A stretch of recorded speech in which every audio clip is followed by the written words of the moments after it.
POCSO வழக்கில் கைதாகியுள்ள மத போதகர் ஜான் ஜெயராஜுக்கு நிபந்தனை ஜாமீன் வழங்கி உயர்நீதிமன்றம் உத்தரவு பிறப்பித்துள்ளது.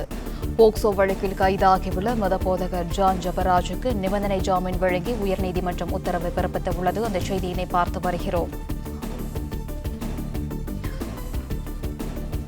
போக்சோ வழக்கில் கைதாகியுள்ள மத போதகர் ஜான் ஜெபராஜை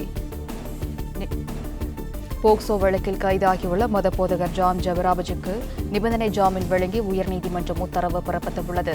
பாலியல் வழக்கில் மத போதகர் ஜான் ஜெபராஜை நிபந்தனை ஜாமீன் விடுவிக்க சென்னை உயர்நீதிமன்றம் உத்தரவிட்டுள்ளது. அந்த செய்தியினை பார்த்து வருகிறோம்.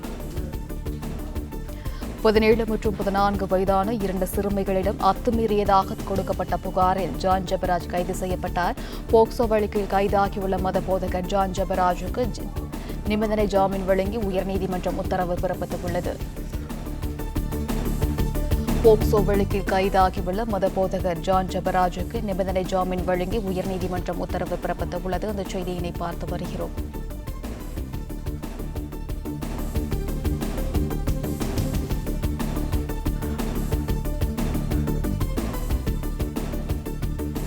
ஏப்ரல் மாதம் கைது செய்யப்பட்ட ஜான் ஜெபராஜை ஜாமீனில் விடுதலை செய்ய சென்னை உயர்நீதிமன்றம் உத்தரவு பிறப்பித்துள்ளது.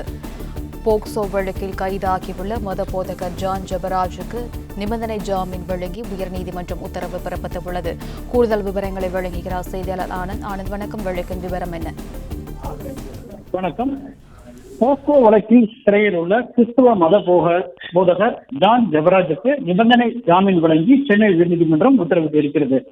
கிறிஸ்துவ மத பாடல்கள் மூலமாக சமூக வலைதளங்களில் பிரபலமாக இருப்பவர் ஜான் ஜெபராஜ். இவர் கோவையில் கிறிஸ்துவ பிரார்த்தனை கூட்டம் என்ற கிறிஸ்தவ கூட்டத்தின் போது சிறுமிகளிடம் தவறாக நடந்து கொண்டதாக புகார் எழுந்தது. கடந்த 2024 ஆண்டு மே 21 மத போதகர் ஜான் ஜெபராஜ் இந்த குற்றத்தில் ஈடுபட்டதாக கூறி அவருக்கு எதிராக 2 சிறுமிகள் சார்பில் புகார் அளிக்கப்பட்டது. சிறுமிகள் சார்பில் அவரது பெற்றோர்கள் புகார் அளித்தனர்.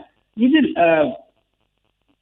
இந்த புகாரின் அடிப்படையில் கோவை காந்திபுரம் அனைத்து மகளிர் காவல் நிலையத்தில் ஜான் ஜெபராஜ் மீது போக்சோ சட்டத்தின் கீழ் வழக்கு பதிவு செய்யப்பட்டது. தலைமறைவாக இருந்த ஜான் ஜெபராஜ் கடந்த ஏப்ரல் மாதம் 12 காவல்துறையால் கேரள மாநிலம் மூணாறில் உள்ள ஒரு விடுதியில் வைத்து கைது செய்யப்பட்டார். இந்த நிலையில் ஜான் ஜெபராஜ் இந்த வழக்கில் ஜாமீன் கோரி சென்னை உயர்நீதிமன்றத்தில் மனு தாக்கல் செய்திருந்தார்.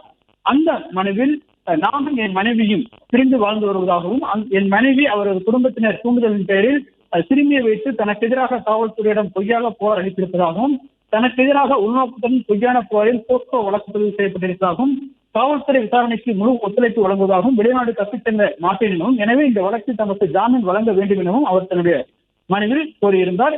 இந்த வழக்கு உயர்நீதிமன்ற நீதிபதி நிர்மல்குமார் முன்பாக விசாரணை கொண்டது. அப்பொழுது ஜான் ஜெபராஜ் தரப்பில் ஆஜராகியிருந்த வழக்கறிஞர் இந்த வழக்கு என்பது குடும்ப பிரச்சனை காரணமாக உள்நோக்கத்துடன் அளிக்கப்பட்டிருப்பதாகவும் புகார் அளித்தவரும் சிறுமி இருவரும் இந்த உள்நோக்கத்துடன் செயல்பட்டது விசாரணையில் தெளிவாகி இருப்பதாகவும் எனவே இந்த வழக்கில் புகார் அளித்தவர் மற்றும் தன்னுடைய குடும்ப பிரச்சனை உள்ளிட்டவர்களை கவனிக்க வேண்டும் எனவும் எனவே அதன் பிறகு இந்த வழக்கில் காவல்துறையின் செயல்பாடு எவ்வாறு இருக்க வேண்டும் எனவும் எவ்வாறு இருந்துள்ளது என்பதும் தெளிவாக என அவர்கள் தரப்பில் வாதிடப்பட்டது. இந்த வாதத்தை ஏற்றுக்கொண்ட நீதிபதி ஜான் ஜெபராஜுக்கு நிபந்தனை ஜாமீன் வழங்கி உத்தரவிட்டார். அடுத்த மறு உத்தரவு பிறப்பிக்கப்படும் வரை அவர் விசாரணை அதிகாரி முன்பு தினமும் ஆஜராகி கையெழுத்திட வேண்டும் என்ற நிபந்தனை அடிப்படையில் ஜாமீன் வழங்கி உத்தரவிட்டிருக்கின்றார். பிளே ஸ்டோர் மற்றும் ஆப் ஸ்டோரில் இருந்து பாலிமர் செயலியை QR கோடு மூலம் பதிவிறக்கம் செய்யுங்கள். செய்திகளை உடனுக்குடன் பெறுங்கள்.